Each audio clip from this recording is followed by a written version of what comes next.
네, 정치권 소식 명쾌하게 전해드리는 시간입니다. 조선일보 정치부 최승현 차장 나와 있습니다. 안녕하십니까? 안녕하십니까? 반갑습니다. 전원책 한국당 조강특위위원이요. 당 지도부에 박근혜 전 대통령에 대한 끝장 토론을 요구했습니다. 김병준 비대위원장의 답변 직접 한번 들어보시죠. 전원책 변호사만의 생각이 아니고 당내에서 제가 비대위원장이 되자마자 그런 기회가 좀 있어야 되지 않느냐는 이야기가 당내에서 여러 군데서 나왔고 시간의 문제지 어떤 형태로 어떻게 이루어지든 뭐 한번 깊이 생각해 볼 필요가 있다고 생각합니다. 뭐 기회를 만들어 보려고 노력하겠습니다. 김병준 비대위원장도 뭐 수용할 분위기인 것 같은데 끝장 네. 토론 뭐 조만간 열릴 수 있을까? 일단 국감은 끝나야 되겠죠? 맞습니다. 김병준 위원장이 저렇게 얘기는 했지만 시점을 짐작할 수 있는 얘기는 하지 않았죠. 예. 본인도 그동안 계속 고민을 하고 있었다라고 얘기를 한 건데 아마 당연히 그러니까 이번 정기국회에서 국감도 끝나고 예산안 처리까지 끝난 다음에 연말이나 연초쯤에 이제 내년 초에 전당대회가 예정돼 있기 때문에 그 전에 이 박근혜 전 대통령에 대한 이제 당내 어떤 탄핵 과정에서 여러 가지 갈등이 있었기 때문에 예. 그 부분을 이제 아우르는 그런 차원에서 토론회가 한번 열리기는 할 것 같습니다.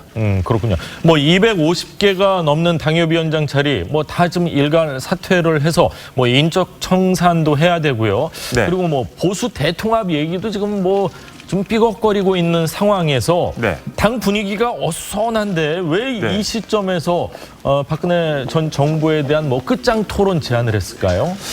전원책 변호사의 캐릭터 자체가 일단 하고 싶은 말은 좀 거침없이 하는 스타일인데다가 예. 이 박근혜 전 대통령 문제는 사실은 짚고 넘어가지 않을 수는 없는 상황입니다. 그렇겠죠. 지금 보수 대통합, 그러니까 바른미래당은 물론 당 외곽에 있는 대선 주자급 인물들과 뭐 여러 이 사람들을 한 군데 모으는 것도 중요하지만 예. 그 전에 이 자유한국당 자체가 이제 하나로 좀 뭉치는 과정이 필요한데 예.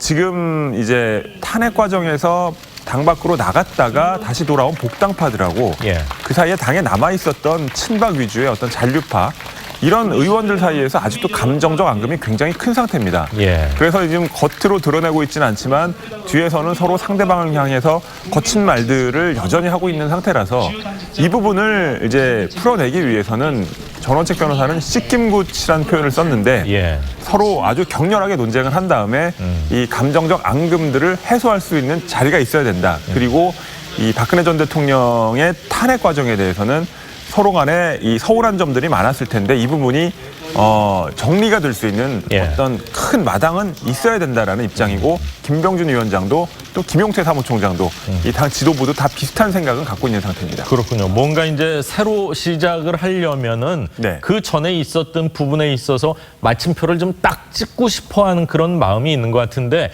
자, 박 전 대통령 관련 토론과 함께 한국당 내 또 다른 논란이요. 태극기 부대를 과연 끌어안느냐 마느냐인 것 같습니다. 관련해서 많은 고민이 있을 것 같은데 이진곤 조강특위위원회 얘기 직접 한번 들어보시죠.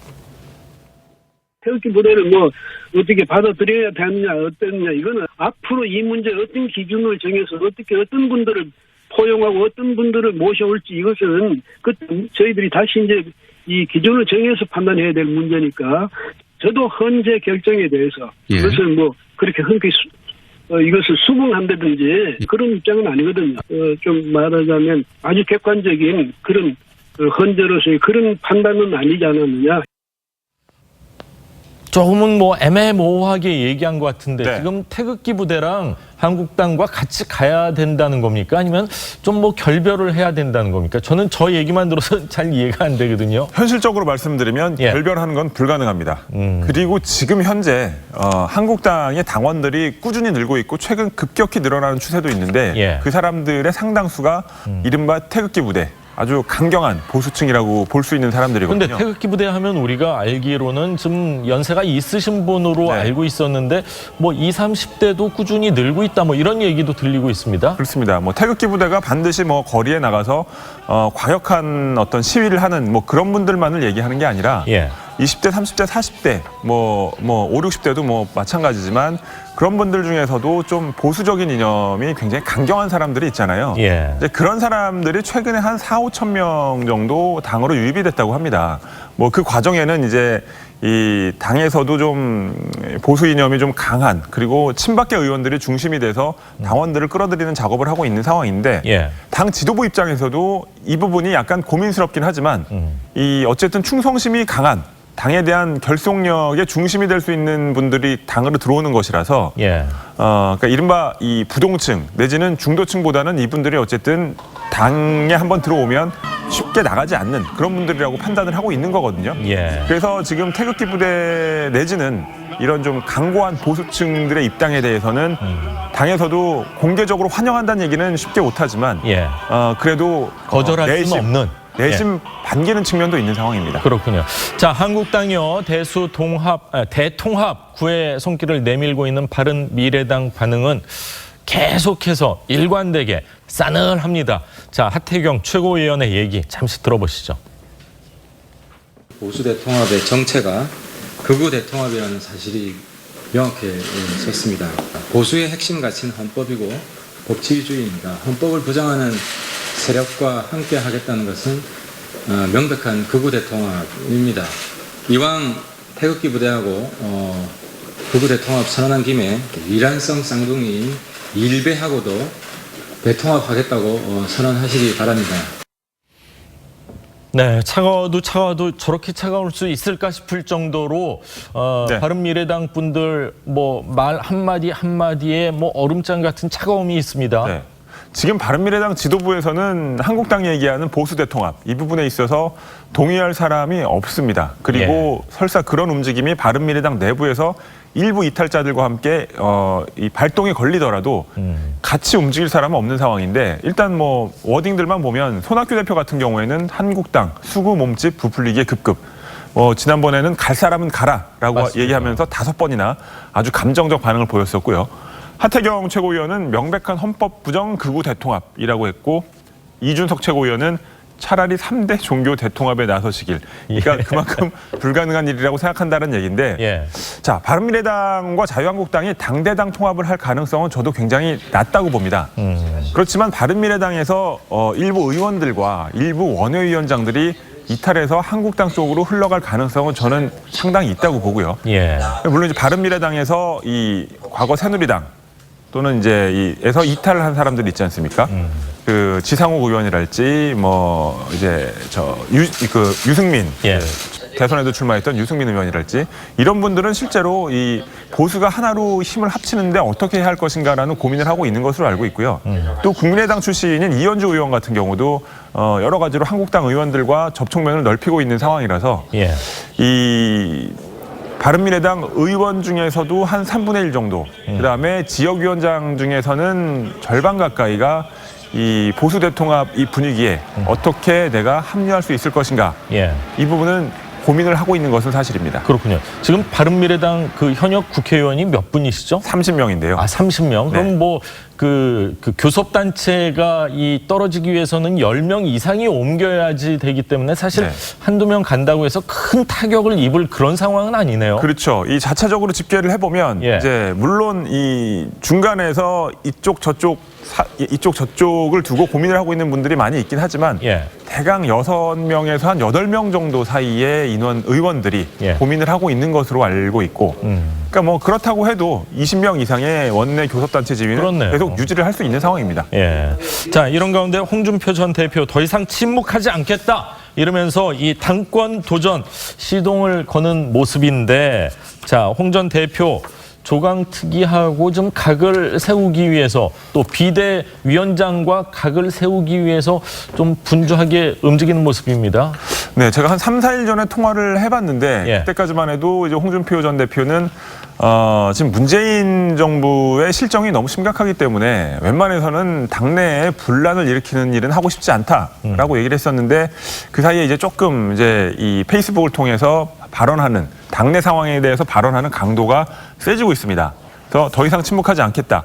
내가 해야 할 가장 시급한 일은 보수 우파 진영이 재집권을 할 수 있는 기반을 새롭게 닦는 일이라고 했습니다. 예. 이 마지막 문장을 두고 홍준표 전 대표가 결국 당권 도전에 나선 거 아니냐라는 이제 관측들이 나오는데 예.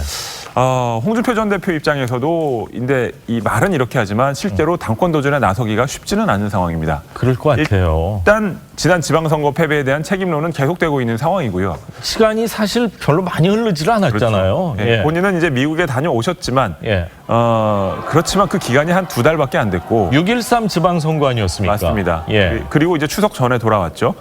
그런 상황인데다가 홍준표 전 대표가 사실은 당내 어떤 개파나 당내 어떤 명확한 세력을 형성하고 있지는 못한 상황이에요. 예. 그러니까 과거처럼 뭐 친박 비박 해가지고 어떤 개파의 수장들이 소속 휘하의 의원들을 갖고 뭔가 당내에서 힘을 갖던 그런 시절들이 있었는데 지금 한국당은 그런 힘을 갖는 의원들이 있지도 않고 예. 있기도 힘들고 앞으로 형성해 나가야 될 그런 상황인데 홍준표 전 대표 같은 경우에는 당대표였을 당시에는 홍 전 대표를 따르는 의원들이 꽤 있었지만 예. 지금은 이른바 친홍.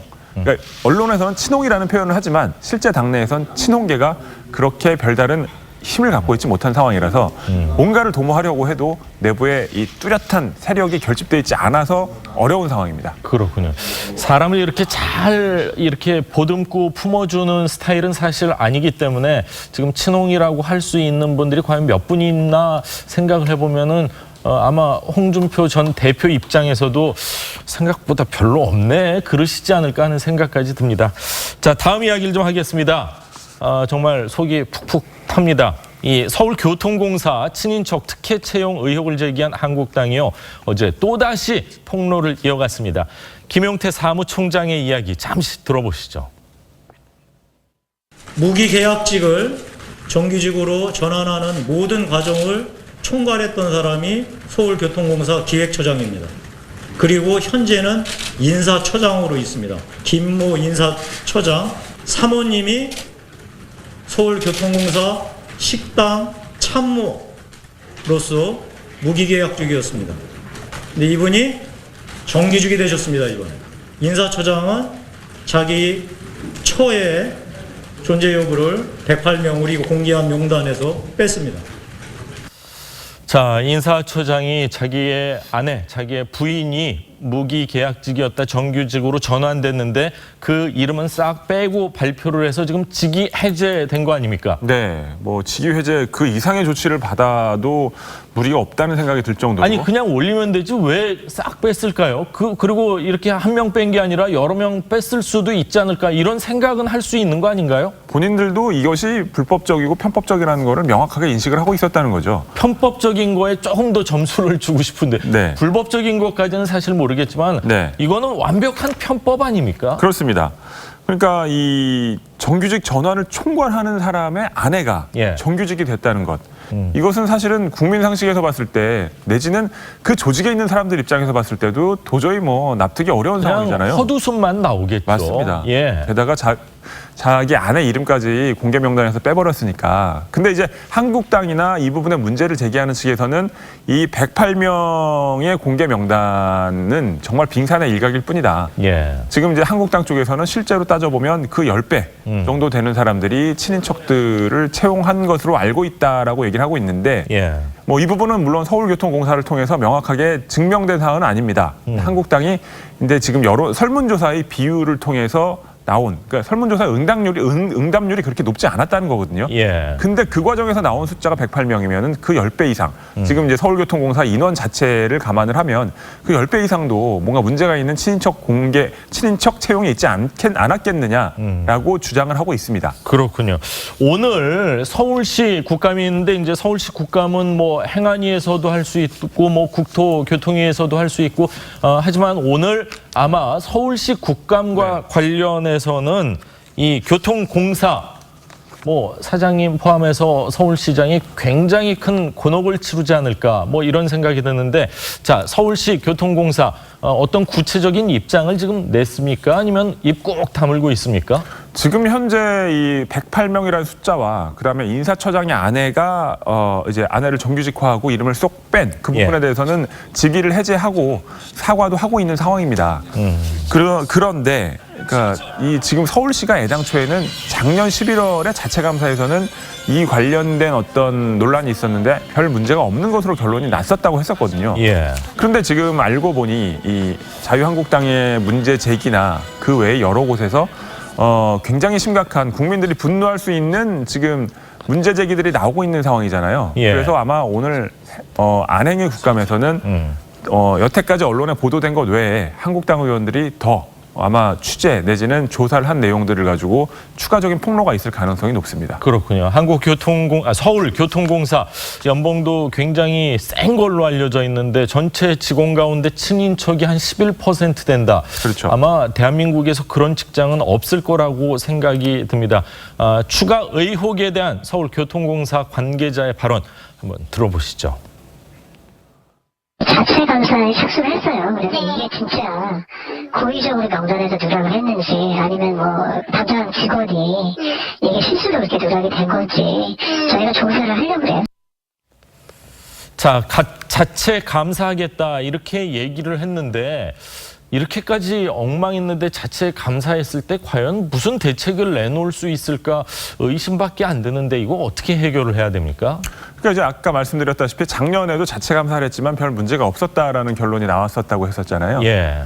그리고 이제 제가 취재하기로는 작년 말에 또 일부 한국당 의원실에서 이런 문제를 파악을 하고 이제 자료를 달라고 했는데 그때는 열 몇 명 정도의 친인척 채용 사례가 있다라고 했어요. 그러니까 10배로 늘었네요, 그러면. 그렇죠. 그러니까 이제 이 자기들도 명확하게 지금 친인척 그 고용에 문제가 있다는 걸 인식한 상태에서 예. 이제 이 좀 숨기고 국회나 싶은 야당 예. 쪽에서 뭔가 자료를 요구하면 그 일부만 내보내는 방식으로 대응을 해왔던 겁니다. 그러니까 사실 이번에도 지금 거대하게 국민들과 언론을 통해서 문제 제기가 되고 있지만 이 서울교통공사나 서울시 측에서는 이 부분을 최소한 어떻게 보면 뿌리까지 드러내지 못한 채 어느 정도 선에서 이 미봉할 수 있는 가능성도 없지는 않다. 그렇기 예. 때문에 국회의 역할이 지금은 굉장히 중요한 상황이라고 생각됩니다. 그렇군요. 자, 뭐 14개 기업 노조에 보니까 단체 협약에 자녀 우선 채용이 명시돼 있다고 하는데 서울교통공사도 명시돼 있는지는 모르겠지만 그런 부분에 있어서 자유로울 수가 없다 이런 생각이 들고 자, 올 7월 1일 치러진 첫 시험에서 전원 합격 보장을 요구하면서 뭐 시험 거부까지 했다고 합니다. 그래서 응시율이 37%였는데 합격률이 93.6%였다고 합니다. 그리고 뭐 또 서울시장님 만나서 올해 안에 또 한 번 시험을 치러서 무기계약직을 정규직으로 전환하는 그런 시험을 치기로 뭐 특별 합의를 했다 뭐 그런 얘기까지 나오네요. 그렇죠. 근데 그렇죠. 이제 그런 과정들 그리고 이제 이틀 전에 보도가 됐지만 조선일보를 통해서 보도가 됐지만 이 노조원들이 폭력을 행사하면서까지 맞습니다. 경영진에 그러면서 자기들의 요구를 관철시키려는 모습. 예. 그러니까 지금 이 친인척 채용이나 그 시험을 통해서 그렇게 친인척들이 대거 고용되는 이 상황은 또 민주노총이 조직적으로 개입한 것 아니냐 예. 이런 의혹까지 제기가 되면서 지금 상황은 걷잡을 수 없이 커지고 있는 상황입니다. 그렇군요. 지하철공사 이 굉장한 적자를 보고 있는 것으로 알고 있는데 확실한 해결책이 좀 필요한 것 같습니다. 오늘 최승현 차장의 얘기는 여기까지 듣겠습니다. 고맙습니다.